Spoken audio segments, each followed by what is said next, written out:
Welcome to the final. Following on from Edgbaston, India have completed a 336-run victory, and my goodness me, it was overwhelmingly comprehensive result-wise, but it was equally comprehensively deserved. Stephen Harmison?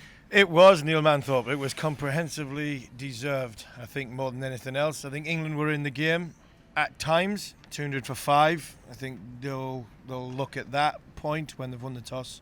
Bowled first is probably the big difference, and then the two new ball spells from Akashdeep when England came into batting at the time when they'd been fielding for quite a considerable time. So there are two things that I think from the test match and in reflection on where the differences were and why India won this game comfortably. Okay, I'm very conscious that we should pay due credit to India. There's so many talking points from an English perspective, obviously, but Akashdeep's 10 in the match, that happens very, very rarely in an Indian victory, in England especially. 10 for 187, he's put the hard yards in. Mohammad Siraj 6 for 70 as well in the first innings. Those two in particular were able to make things happen that England seamers weren't. I know you've spoken about the fact that they're different bowlers, but just say it again. Yeah, I mean, they are different bowlers to Carson Tongue. Chris Wokes, I was expecting a little bit more, if I'm brutally honest, from Chris, in such a way that I think he got better as the series went on, summer went on last year. Got injured at the wrong time, had a short of a gallop, but got better as Headingley went on, and I expected him to be a little bit better here, and he probably didn't have the game that I was expecting with the ball. But you look at two bowlers, the run up, skiddy yaw trajectory, and they got the ball to move. They got the ball to move from a 5 metre length, which was very, very difficult for England to cope with. And I think we have to look at it reality. It's not an excuse. This is what happened in the game. England fielded for 150 overs and then had to go and bat for about 20 odd, where lead boots on, tired bodies. All of a sudden, 3 wickets down. I mean, if I look at the dismissals, I think they've worked the plans, or they've done some homework on Ben Duckett, getting him to play with a straight bat from a fuller length. Both innings that worked. Ollie Pope got a beauty in the first innings, got squares, got turned round. He could have been playing a little bit straighter, but I mean that's a small margin of. Your very first ball, he got knocked over, same as Ben Stokes got knocked over. Zach Crawley will probably take his 2 shots back. I think he'll probably take his 2 shots back. Yes, he's a big shot player and somebody who likes to get on with it at the start, but there weren't Zach shots, if you know what I mean. I think he got caught at backward point first innings. It was a half-hearted shot. That's not Zach. Zach, bang, if he hits that, if he goes hard at it, leans back and brays it straight to the fielder at backward point, and he has to take a thundering catch, then I wouldn't have a problem with it, because that's the way Zach goes at the ball. But he was a little indecision, and he got out. So there were the beauties about, from an India point of view, put pressure on England after India had put runs on the board and kept England in the field. I don't know what to ask you about Zach Crawley anymore. We've been talking about him for 2 years. Let's talk about Shubman Gill, shall we? An aggregate of 430 in the Test match is the second highest ever behind Graham Gooch. He also erased Virat Kohli. A lot of people said, he's going to find it hard to fill Kohli's shoes and whatever, but he's already scored more runs in this series than Virat managed his Indian record as captain. So he's got 3 tests to go, and he's already passed Virat there. He's passed Virat's score for the highest in a Test match by an Indian captain. He's passed Sunil Gavaskar with the highest score by an Indian outside of India or the subcontinent. And the other thing that I just wondered whether you noticed as well as I did is that he, you don't want to be liked by the opposition, do you? I mean, and Shubman Gill he's a likeable guy, but it just seemed to me that he was a bit prickly with the England fielders and bowlers. You know what I mean? Yeah, there was a bit more teeth there. I think you can show your teeth a little bit more when you've got 269 in the first innings. I actually thought, I saw a marked difference in the captaincy from Shubman. I think he's still got a long way to go. It was his team. I felt as though he was in charge today. I didn't feel as though he was in charge at Headingley, possibly because Jasper was on the field, and there's a lot of people making that, that should it have been Bumrah, should it have been Gill, should it have been Pant. I got the sense this week it was Shubman's team, and he was the one that was making decisions, and he was the one that was driving the bus when making plans and changing bowlers and setting fields and looking at angles. Didn't get that sense when I was at Headingley, and I just wonder if it was something simple like scoring 260 in the first innings, because it can have a massive contributing factor. He'll have bounced on that field. He's walked off, standing ovation, brilliant, well played, fantastic. Talk about his innings, one thing. But when he come back on that field in the first innings, there was a spring in his step, a spring in India's step. There was a togetherness and a group and a pat on the back for everybody that come. This is a young side. This is an energetic side, and they played like a young, energetic side with the ball in the field as well. And I think largely down to the fact that Gill, I thought, looked more in charge of what he was delivering here than he did at Leeds, and hopefully for him, he'll be better for it when he gets to Lords. Let's talk about Jamie Smith then as well. Talking about run aggregates, I mean, we forget that he scored 84, 40 and 44 not out, won the game, hit the winning runs at Headingley. So he's now scored 356 runs in the first two tests. And broke some records as well, passed the gaffer Alex Stewart's highest score by a keeper for England in a test match, and only Andy Flower has scored more runs in a test match than Jamie Smith. So does he, I was going to ask you this in section 2, but seeing as we're on the subject, does he bat 6 now and move Ben to 7? I mean, my answer is no, but what do you think? No, I still think Ben at 7. I don't think anybody would argue if Jimmy went up to 6.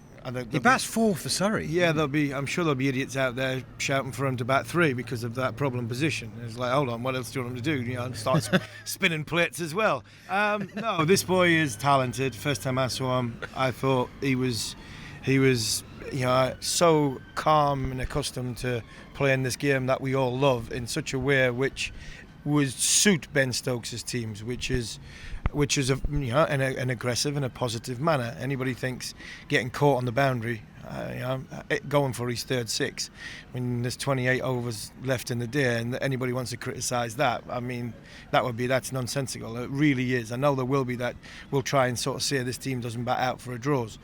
Yeah, you marvel in England chasing 371 on the 5th day at Headingley. You can't criticise this team playing the shots the way they do and getting bowled out, with 28, 26 overs to go. I thought Jamie Smith was brilliant from the minute he walked out on the field with bat in hand, hat-trick ball, against a side who has got their tail up, nonchalantly hit the ball down the ground for 4, and he never looked back till the end of the test match there. It was a brilliant performance from Jamie. His glove work's getting better and better. The only way this kid doesn't become one of England's all-time greats, wicketkeeper, is if like you mentioned, 3 or 4 years' time, when Ben does eventually go and when Joe eventually goes, that this boy gets elevated up to that number 4 or number 6 spot, and we come in with a different wicketkeeper batter. But for me, he's always been the real deal in my eyes, and it wasn't a case of giving him time. Unfortunately, people were always quick to judge on wicketkeeper being a wicketkeeper and not having a wicketkeeper batter, and the argument with folks. No contest here. This boy's here to stay, and it was just a case of him going out there and proving it, and boy has he done it. Right, last topic for this section before we move on to a few more talking points in part 2 is Shoaib Bashir. Figures of 5 for 386, having bowled 71 overs. 4 of the 5 caught on the boundary. We both loved the dismissal of Jadeja and Pant in the first innings. We think he deserved great credit for that, caught long on. He has to bowl a lot in the first innings because of Ben Stokes' policy of bowling first. But I have to ask you the question, was more expected, and should there have been more from him? The answer is yes, I think, because you're playing international cricket. You can't keep using the argument, he's a young lad and he's a project that's been developing. He's a project that's been developed during the West Indies series and the Sri Lanka series. He's a project that's been developed possibly in the New Zealand series, but he should be better. But at the end of the day, when you come up to these Big Ten Test matches against India and Australia, I don't think you can carry passengers. I'm a big believer that Shoaib Bashir will come good for England, given time and experience.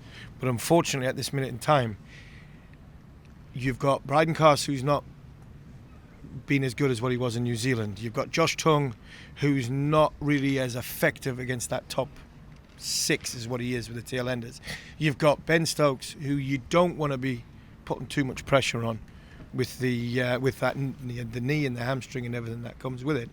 And Chris Woakes hasn't bowled as well as he would like, or the usual Chris Woakes in an English summer in these first 2 Test matches.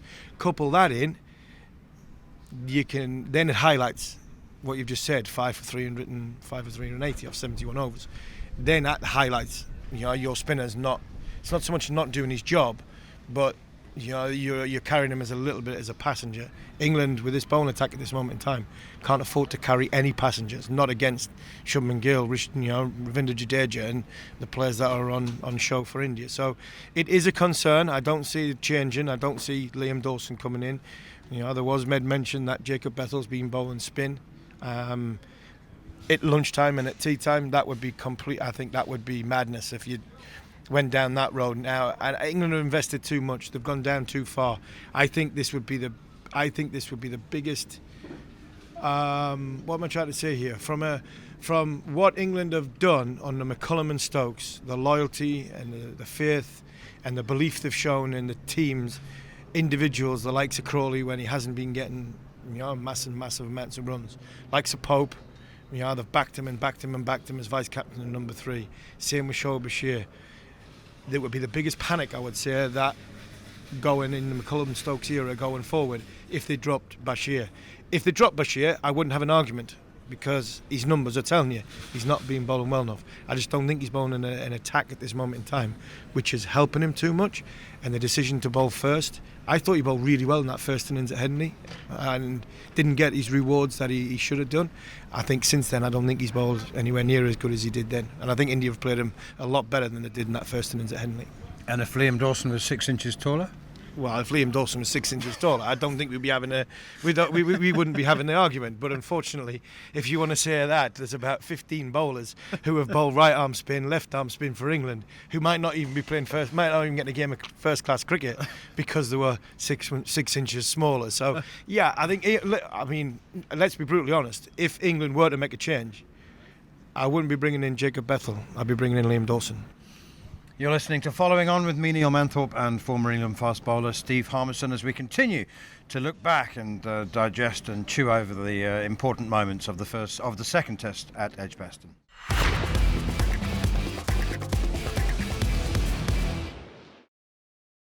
Harmy, a lot of talk before the series began about these short gaps between Test matches, particularly between this one and Lord's. 3 days often becomes 4 if it's a 4-day Test match, but we've had 2 that have really gone the distance now. But provided that the physical recovery goes well and the fast bowlers can, actually I'm going to ask you about which fast bowlers will play at Lord's, but is it a good thing to sort of get back on the bike quite quickly? The Thursday's going to come around pretty quickly, and England don't want to spend too long over analysing and licking their wounds. Yeah, England won't dwell too much on this. I think they'll know and identify the areas where they could have been better. Some of it is in their control, some of it isn't. I think the one thing I have to say, and it's not an excuse, nowhere near am I blaming the pitch for an excuse, but this team and the way they play and the mentality they have got, I mean, they can't play on pitches like that in England. I mean, they can't. I mean, that for me it's England's kryptonite. The lowness of the surface, ball not coming onto the bat. I mean, they can't play on them surfaces. There's some seagulls showing you exactly what they think. Exactly, and I mean, I'm not blaming the groundsman here. I'm not blaming Edgbaston. I mean, the way England set up, the way they go. I think Ben will never criticise that publicly, but I reckon behind the scenes he'd be raging at what he's got there. I think he's won the toss and bowl first because he's expecting a little bit more pace, a little bit more carry, a little bit more bounce, and a little bit more trueness for his batters to go and bat on a tier 2, tier 3 pitch with more in it from a pace point of view than that. So, not an excuse. Right, they should be able to play on any given surface, but I think that's a contributing factor. And licking your wounds going into a back-to-back Test match. I mean, Akashdeep will bounce. I mean, he'll run to. Talked about Jamie Smith running to the ground and then going and getting 150. I think if you said to Akashdeep, "See you later," you're going to run to. He'll run there to make sure he's there for Thursday morning and won't feel any ill effects. You win back-to-back games, all of a sudden. I mean, there's no tiredness. The energy levels are still the same.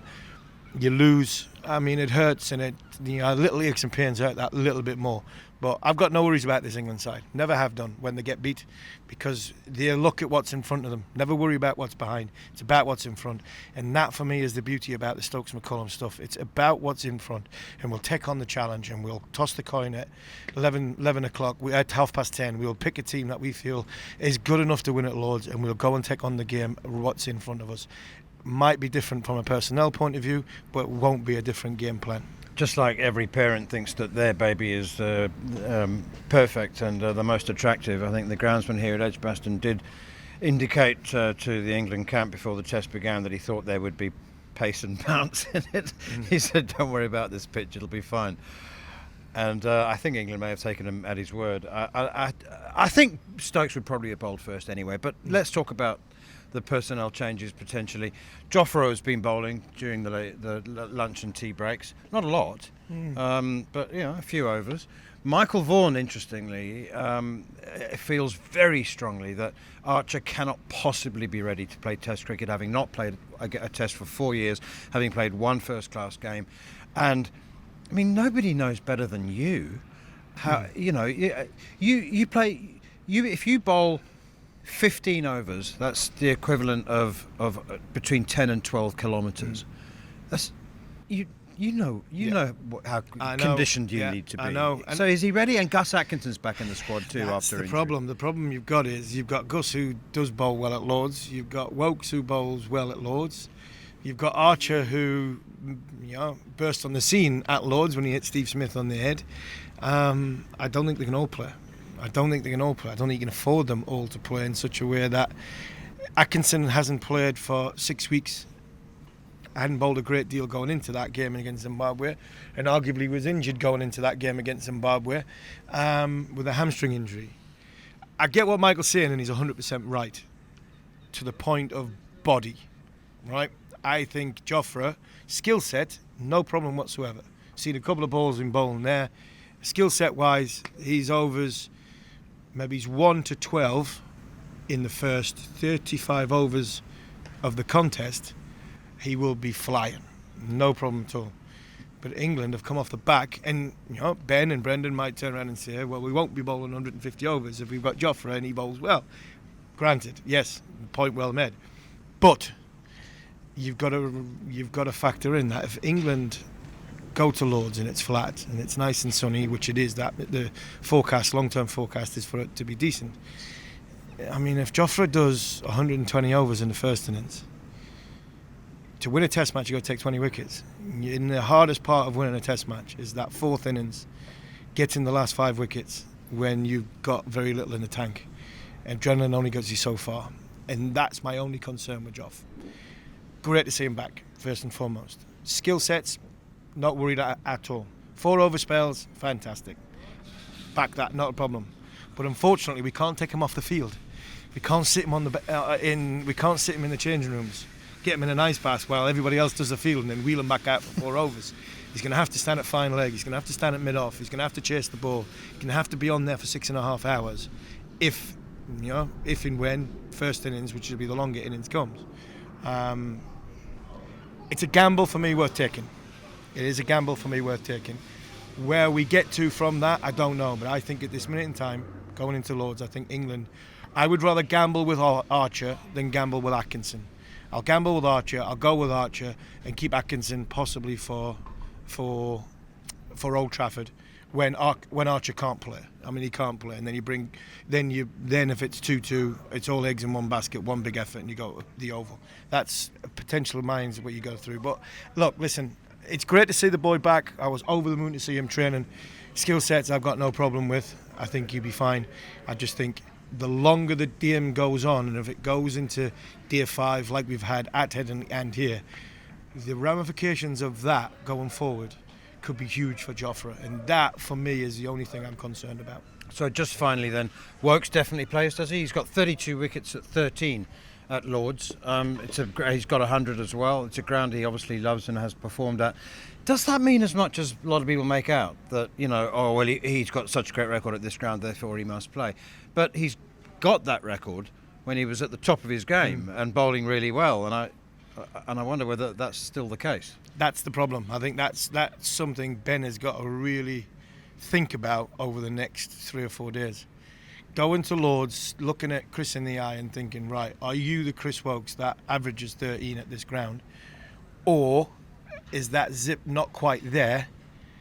And I've got a bowler who can only bowl 4 overs in a spell, really, and Jofra, possibly 5 if he bowls a good one in the 4th.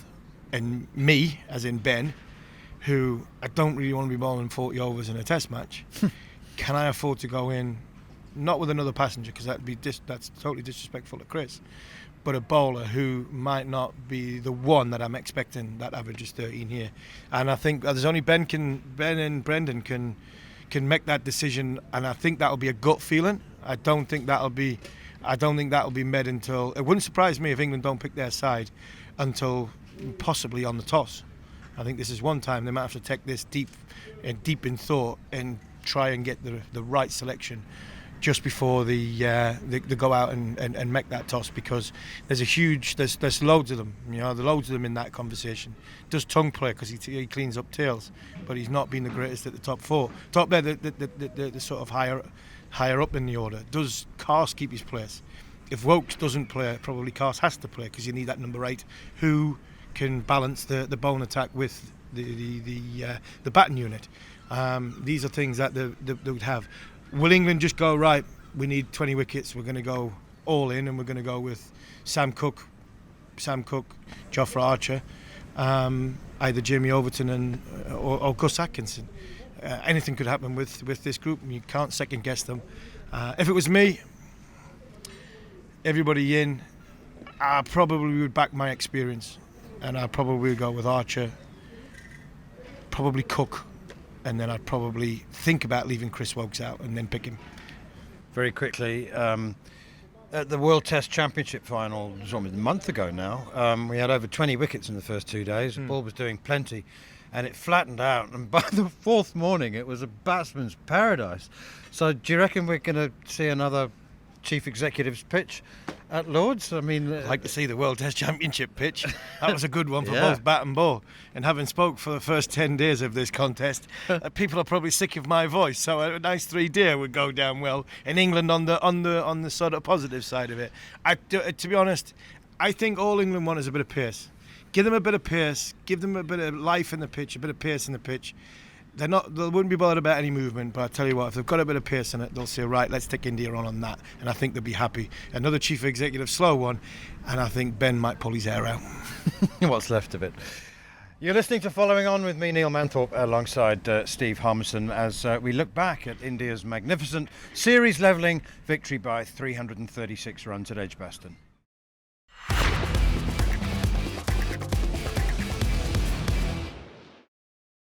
You're listening to Following On with me, Neil Manthorp, and former England fast bowler Steve Harmison, as we continue to look back at India's series-levelling 336-run victory against England at Edgbaston. And I'm delighted to say that we're joined by Subhayan Chakraborthy to talk about the Indian perspective.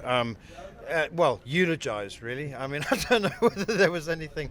I'm not going to ask you how they could improve on that. I mean, you can always improve, but just start with Shubman Gill. I've just mentioned in part 1 that there was a lot of talk about how he might find it to step into Virat Kohli's shoes. Not obviously with his record, and I mean, there's Rohit Sharma as well, but he's just broken all these records. He's removed Virat from so many of the records that he held as Indian captain. 430 runs in the test match, and did you ever sort of foresee this? Obviously he's super talented, maybe hasn't done himself justice, but did you foresee anything like this? 430, I don't think anyone, even Harmison standing here, would say the same. We all knew from his under 19 days that he's going to be a supremely talented player who will serve India for long, but to come here and score 430 runs, it's mind-boggling. And we are not talking about him chasing that Sir Don's record of 970 something runs in a test series, that too in England. I think when I started my journalism career, I never thought that in England we will be talking about an Indian batter breaking records with the bat. With the ball I can still understand, but with the bat, it's mind-boggling what he's doing at this moment. Already 2 centuries, 1 200, 250 plus. He has been outstanding and is wiping off a lot of critics who questioned his technique, his records in the Sena countries. But he's leading from the front, as he said in the press conference today. Yeah, you mentioned he's leading from the front, Subhayan, but I've seen a difference in the captaincy as well. I said it's obviously it helps when you go on the field and you've just scored 260 and you're there. But I mean, he was in charge of that. He was driving that bus. He was conducting that orchestra. There was more Captain Gill there than there was at Leeds. Is that his biggest challenge? You know, talk about the greats in the past, but is that his biggest challenge of making sure that it is his team and he is the man in charge of it? Of course, and he has to do that because, as Nihal also said, he's wiping off Virat Kohli from the record books now. But at the same time, you have to understand he took up positions of two of the biggest brands of Indian cricket or world cricket. Rohit Sharma as captain, Virat Kohli as number 4. He gave a little bit of tribute to Virat with his 269 also. Virat's test cap is 269. So that was pretty sweet coincidence. But talking about Gill, the presence he's bringing as a leader, you can see the way he's talking. I don't know how good is your Hindi is, but when I was listening from the stump mic, there was something when Rishabh was also saying, we can have that tweaks in the field. He was listening to him, but he was making his own calls. No, we don't need a leg slip right now. We can move it to a short mid off or short mid on.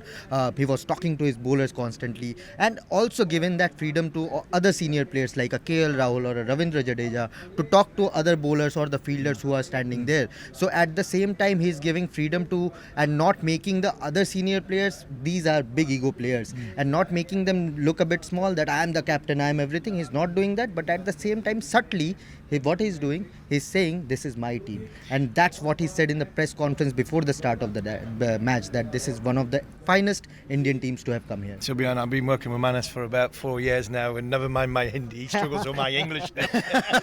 Don't worry, by the time the series ends, you guys will know. I was just about to say, Harmy's Hindi's probably not up to translating. No. The bowlers, it was a 17-man squad. It was actually an 18-man squad. And I thought that reflected some uncertainty and a bit of confusion maybe. And I was a big punter for I wanted to see Arshdeep Singh bowl. But Akashdeep didn't play at Headingley, and he's just taken 10 wickets in a test match at Edgbaston to win.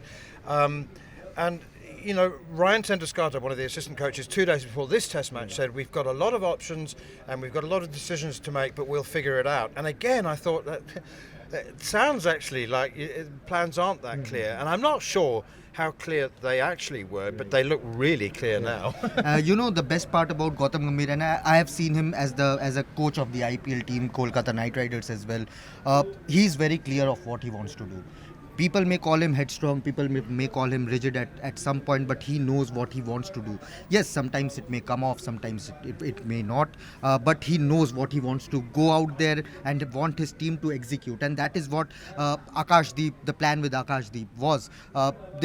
Even before the series started, they knew that Jasprit Bumrah won't play here at Edgbaston, and they knew Akashdeep was the one who is going to replace him because he's kiddie, he's a bit quick, tad quicker than Arshdeep Singh. He has that ability with the seam. He's closer to what probably people think of Mohammad Shami. He's that potential. You will understand better with the seam position, the kind of the way he was using his angle. And I come from the same state as Akash as well, where he plays his domestic cricket as well. And on placid decks, on flat decks in India, he has done it multiple times for his state team Bengal, picking up 5 overs, bowling longer spells, bowling even 30 overs a day. So he has that workhorse ability that we saw during the last evening, bowling 8 overs within that 25-minute span, and then has the ability to do what he did with the ball, making that. And the best part about him is that consistency. If he finds that, in Hindi we call it tappa, that place, that spot where the ball is doing something, he will keep on hitting that. He has that untangible, relentless ability to go about and bowl 140 clicks all day without breaking a sweat, and that's his biggest ability. Be the workhorse, ability to pick wicket, and he can bat as well. But I was pretty sure he's going to whack one off against Shoaib Bashir, but unfortunately he got out. But he can bat as well. Well, he definitely hit topper length on this surface, because that was the proper length. In English, he's like you're right, Mohammad Shami, but I would say like an English type seamer. Jasprit Bumrah will be back. Yes. I think it will be for Prashad Krishna, I would have thought, and a rotation of that. Will they keep with the same balance of side? Will a batter come back in, or do you think two spin bowlers and the seam attack will be with Nitish Reddy a little bit with the three seamers? Do you think that'll just be one change for Lords? I think India have found their best balance right now. In the first match, there was some thoughts. Okay, is Shardul the best pick because they did not use him well with the ball? He was the bowling all-rounder there, but I think there they have found the best balance. Nitish is not your bowler. He's a proper batting all-rounder. He used to open the batting during his age group crickets, but slowly, because he started to bowl some medium pace up front, so he started to come down. He's a great bat. We saw that during the BGT Border Gavaskar Trophy earlier this year.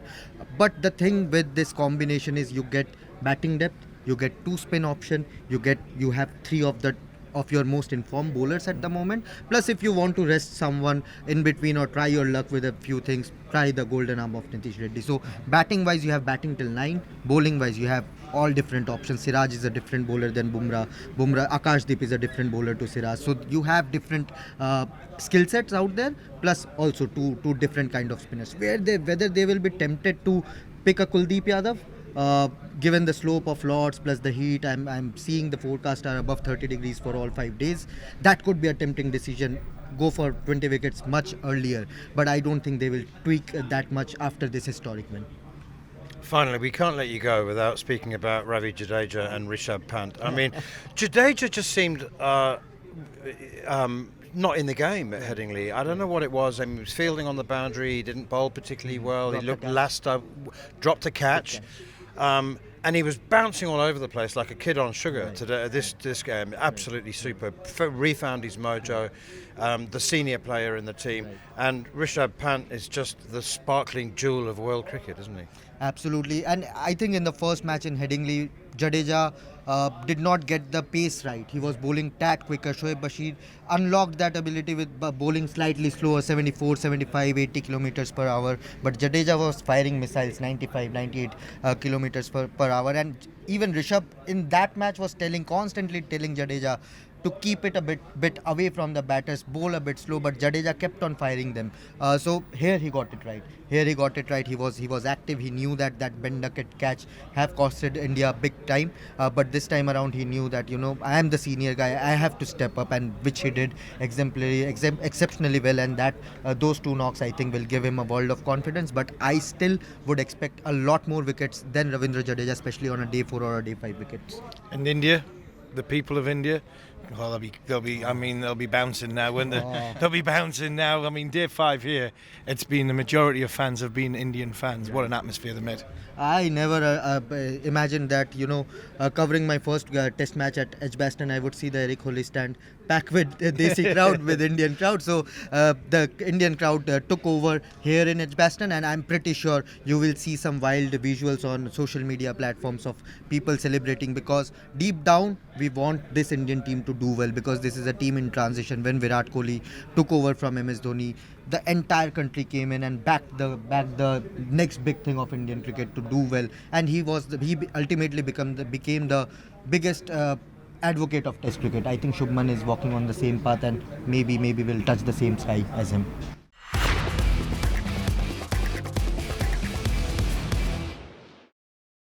Australia's top order's looking a bit wobbly, isn't it? I don't know whether it'll look like that in 6 months' time, but Sam Constas has looked very unconvincing. Usman Khawaja's looked old.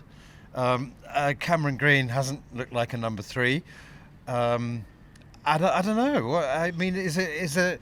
Should we just be concentrating on England and how they're going, or I mean, we can afford to have a quick look at Australia. We can have a quick look at Australia. Never write them off. I mean, never. You can kick them when they're down, but they tend not to stay down that long. The Australians, and I think they're searching for the right formula. I actually think they're searching for the right game plan with their top six. I think the one thing you'll never criticise with this England side is you don't know what game plan they're going to use, even on day 5, needing 550 to win. They're going to come out and play a few shots. And you're going to be entertained, even if they're going down. I'm not sure that the game plan of Australia, their top sort of 6 or 7, and yes, there's a couple of newbies in there, but I mean, it would frighten me. I've said for ages, never ever. I mean, you can't break too many big predictions on the Ashes, this far out. I mean, that changes week to week leading into it.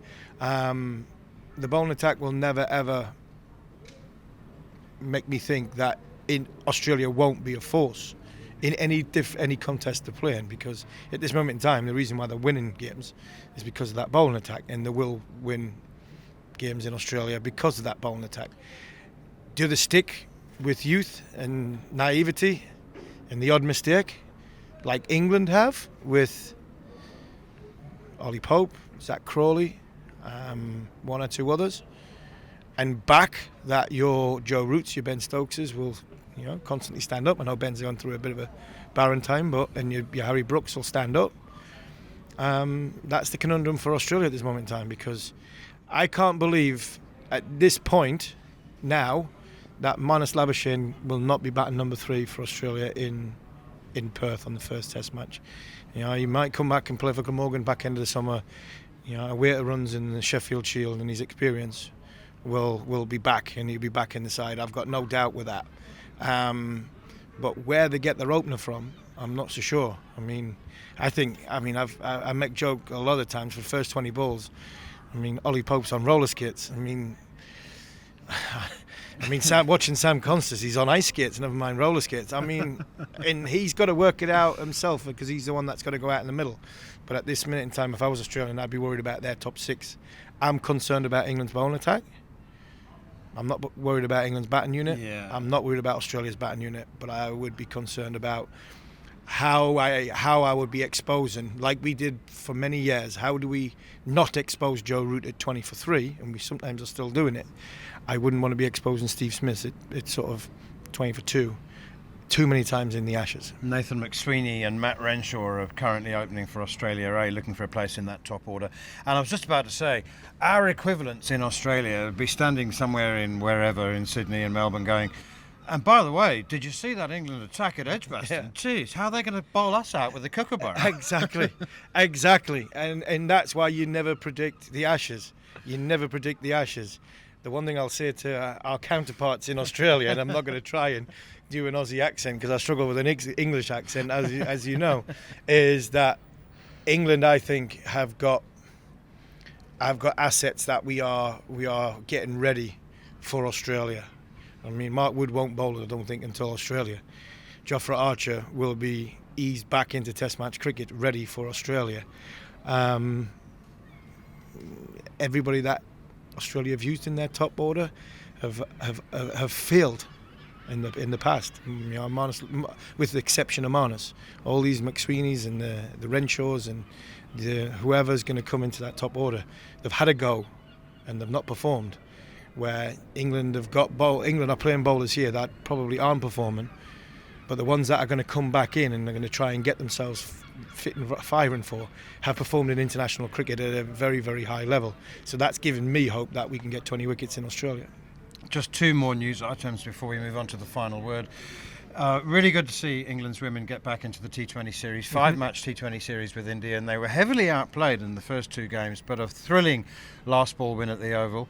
They are now without Nat Siver-Brunt. Tammy Beaumont will captain them, but I just think it can dent the confidence quite badly when you lose 2 games. I know it's T20 and they're much easier to write off, aren't they? You can just put it to the back and move on to the next one. But I still think that showed a lot of character to bounce back and get back into the series. 100% agree. And sometimes in a series when you do go 2-0 down, you've got nothing to lose. You go out and play with some freedom. And I thought the women did in that the game at the Oval. And there's nothing better than getting over the line in a tight one. In a tight game, going down to the wire, you get over the line. The momentum shift that goes. The only thing that really is a sour about it is that Nat's going to miss probably going to miss the rest of the series. I don't know if it's been confirmed that she's out for the rest of the series, I think but it has, yeah. she's going to miss the next game, and then probably the last one as well. So, a good chance for sort of Charlotte Edwards to see another captain in her infancy of her coaching career with England, and see how sort of Tammy would go. And we wish Tammy well, because Tammy's been a great friend to our show. But when you do go down 2-0, I mean, you could come out swinging and see where we get to. But it's a huge blow losing Nat Skiverbrunt. Vaibhav Suryavanshi, the 14-year-old Rajasthan Royals IPL batsman. I just can't get enough of the story. I mean, I cannot accept that he's 14 years old. He's playing in the youth ODI series against England, and he scored 100 off 53 balls. He's still 14, by the way. Yes, it's ridiculous. I mean, it's a good way to shout out my nephew, little Lennon, who got 100 for Asherton's second team in a Premier League, in the Premier League in Northumberland, second team league. He got 100, age 14, and Lennon's about 5'5", 5'6". And he hit 1 6, I think Lennon hit. The rest were 4s, and it's been a good gust of wind to hit a 6.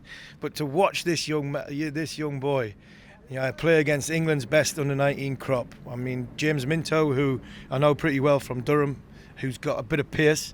I think James went for about 90 off his 9 overs. A boy from Seb Morgan, I really like him. I like him as a young bowler. He opened the bowling and he was playing, and I think he's going to be one to watch for the future. And he copped it. But I mean, it's great just to see these young players go. Whether it's Lennon at Asherton, whether it's this young man playing against England under-19s at 14-year-old.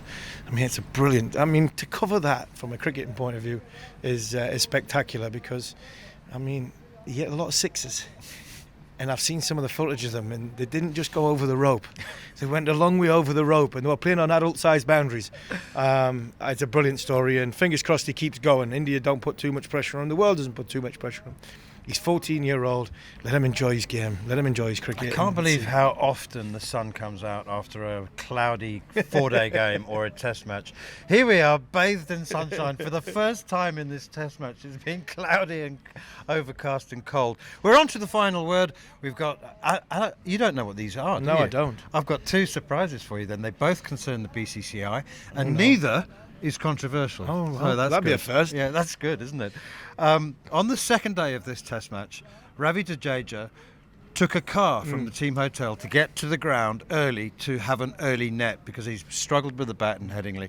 And the BCCI, of course, imposed the new regulations on the squad that they all had to travel together on the bus. This was to stop the big stars having their own personal drivers and security staff, and that it was like, hang on a minute, we're a team, we act as a team. So they made it into a regulation, and Jadeja apparently just forgot and took himself off to the ground to do some extra homework, and now the BCCI, it's okay this time. Yeah, a little reprimand, a little slap on the wrist, but it wasn't a hard one. Well, it was done with a feather duster rather than the rule I used to get at school when you set your book up. No, I mean England. Jamie Smith ran to the ground. England players walked to the ground. But McCullum, Southey, we passed the other day, walking to the ground. I get what they're trying to do, and it's right. But I think if I was Jadeja next time, I'd be going, right, if I'm going to get a slap on the wrist for this bus is leaving. It's not leaving at 9 o'clock tomorrow morning. I want to bat. I'm going at 8 o'clock. So you lot are going to have to get out of bed. You'll quickly get a driver there, because they'll all be going, right, just let him go on his own. Okay, and the final one concerns Shubman Gill. The declaration came at drinks yesterday, and it was a strange time, because they had the whole drinks break, and it was only at the end of drinks that Shubman Gill appeared in the changing room. So it was... it didn't seem like, that's the time we're going to do it. And he appeared in the dressing room balcony with his Nike shirt on.